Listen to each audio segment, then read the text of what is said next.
ఇది వాళ్ళ కొలాబానికో స్వార్థానికో లేకపోతే మరొకదానికో చెప్తున్నారు. నిజంగా నిస్వార్థంగా చేసిన ఎవరి పాట వాళ్ళు పడితే పోయింది కదా. ఎవరి చేస్తే వాళ్ళు అన్నం తిన్నప్పుడు మీరు తినిపించాలి, చిన్నప్పుడు తినిపించాలి. ఇప్పుడు తెలిసి తెలియని వయసు, ఊహ తెలియని వయసులో మీరు తినిపించాలి. తల్లు తండ్రి ఎవరు అమ్మమ్మ ఇప్పుడు అక్కర్లేదుగా. అలాగే మీరు కూడా ఎవరితోనో ఎందుకు వినిపించుకోవడం. మీరు చెప్పింది మీ కొటేషన్ అర్థమైంది. ఎవరి చేతో చెప్పించుకోవడం ఎందుకు?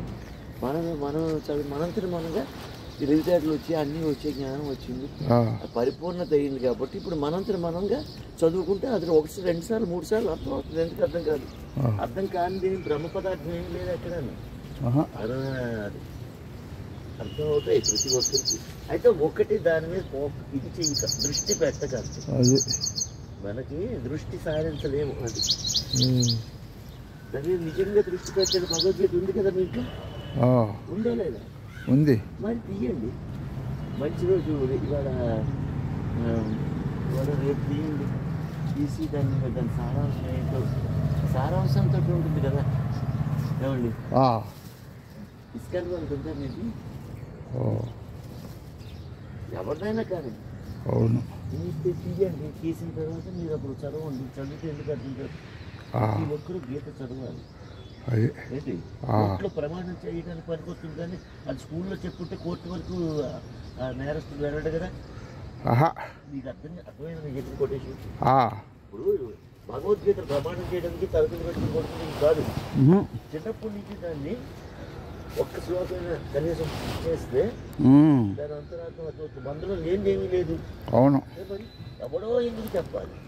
అవును. మీ చేతితో మీ చేతిలో మీ బుర్రతో మీరు ఆలోచించుకోండి. అవును. చెప్పక్కర్లేదు మాకు. ఇంకా తెప్పించుకునే వయసు కూడా కాదు. ఇంకా నేను దాన్ని నేనేం చెప్పలేదు.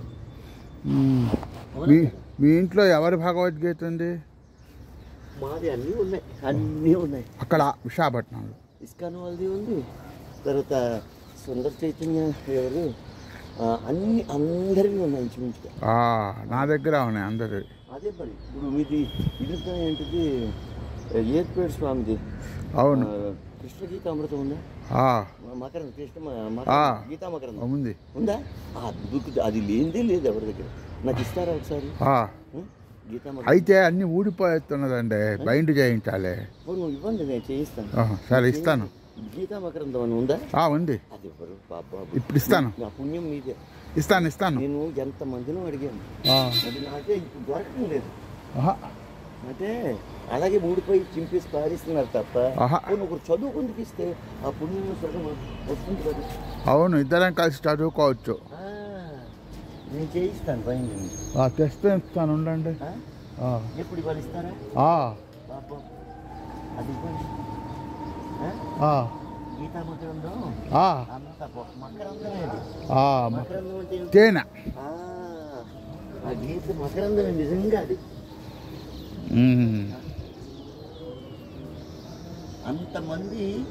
అంతమంది రాశారు అది భాష్యం. అవును, ఎంతో మంది. సరే, ఎవరు చెప్తున్నారు భగవద్గీతను అడుగుతాట. నేను అడిగితే మన దాంట్లో సింహాచలం గారు ఒక ఆయన ఉన్నాడు, మీ దాంట్లో, ఆయన చెప్తున్నాడు అన్నట్ట.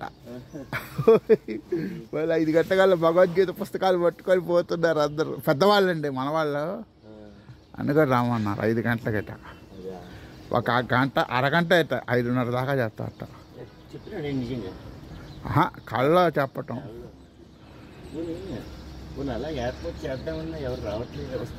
వస్తారు, ఎందుకు రారండి?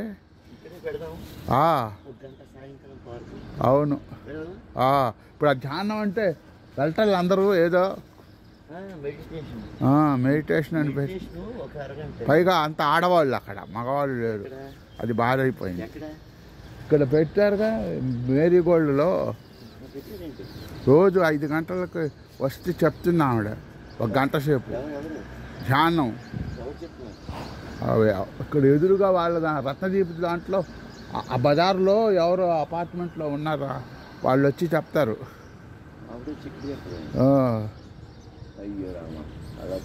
సరే, మనం భగవద్గీత చదువుకోండి. మాకు